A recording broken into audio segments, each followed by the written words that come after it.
ஓம். இந்த ஓம் என்ற ஒலியில்தான் இந்த பிரபஞ்சத்தின் முதல் அதிர்வு உள்ளது. அந்த அதிர்வை உணர மனிதன் மேற்கொண்ட பயணமே யோகா. ஆரம்ப மந்திரம்: சர்வே பவந்து சுகினைட் சர்வே சந்து நிராமயாவ் சர்வே பத்ராணி பஷ்யந்துமா கஷ்டித் துக்க பாக்பவேத். எல்லோரும் நலமாக இருக்கட்டும், எல்லோரும் நோயில்லாமல் இருக்கட்டும், எல்லோரும் நல்லதை காணட்டும், யாரும் துன்பமடைய வேண்டாம். இந்த உலக நலத்திற்கான ஆசையோடுதான் யோகாவின் கதை தொடங்குகிறது.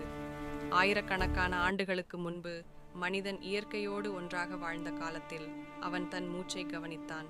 மூச்சு வாழ்க்கையின் முதல் யோகம். சிந்துவெளி நாகரிகத்தில் அமைதியான தியான நிலையில் அமர்ந்த மனிதன் உடலுக்குள் ஒரு அமைதியை கண்டான். அந்த அமைதியே பின்னர் யோகாவின் விதையாக வளர்ந்தது. வேதகால மந்திர ஒலி: அசதோமா சத்கமய தமசோமா ஜோதிர்கமய மிருத்யோர்மா அமிர்தம் கமய. பொய்யிலிருந்து உண்மைக்கு கொண்டு செல்லும், இருளிலிருந்து ஒளிக்கு கொண்டு செல்லும், இறப்பிலிருந்து அமரத்துவத்துக்கு கொண்டு செல்லும். ரிஷிகள் இந்த மந்திரங்களின் மூலம் மனதை ஒழுங்குபடுத்தினர். யோகா என்பது ஒரு உடற்பயிற்சி அல்ல, ஒரு ஆன்மீக சாதனை. காலம் நகர்ந்தது. குருக்ஷேத்திர போர்க்களத்தில் கிருஷ்ணர் சொன்ன வார்த்தைகள் யோகாவுக்கு ஒரு புதிய அர்த்தம் கொடுத்தது. யோகஸ்தர் குரு கர்மாணி சங்கம் தியக்த்வா தனஞ்சய. பற்றற்ற மனத்துடன் செயலை செய். அந்த நிலையே யோகா. அங்கே யோகா வாழ்க்கையின் நடுவே நிற்கும் ஒரு சமநிலையாக மாறியது. பதஞ்சலி காலம்: யோகவ் சித்த விருத்தி நிரோதவ். மனத்தின் அலைகளை அமைதிப்படுத்துவதே யோகா. பதஞ்சலி மகரிஷி யோகாவை ஒரு முறையாக வடிவமைத்தார். ஒழுக்கம், ஆசனம், மூச்சு, தியானம் அனைத்தையும் ஒரே பாதையில் இணைத்தார். காலங்கள் மாறின. மனிதன் உடலை மறந்தான்.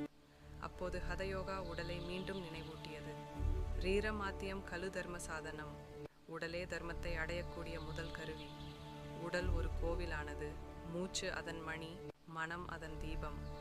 நவீன உலகம்: இன்றைய உலகில் மனிதன் ஓடிக்கொண்டே இருக்கிறான்.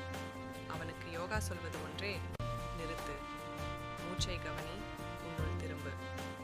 முடிவு மந்திரம்: சஹ நாவவதுன் சஹ நவ் புனக்துன் சஹ வீரியம் கரவாவகை தேஜஸ்வினாவதீதமஸ்துமா வித்விஷாவகை. நாம் ஒன்றாக வளர்வோம், ஒன்றாக வலிமை பெறுவோம், அறிவு ஒளிரட்டும், வெறுப்பு இல்லாமல் வாழ்வோம். Convert to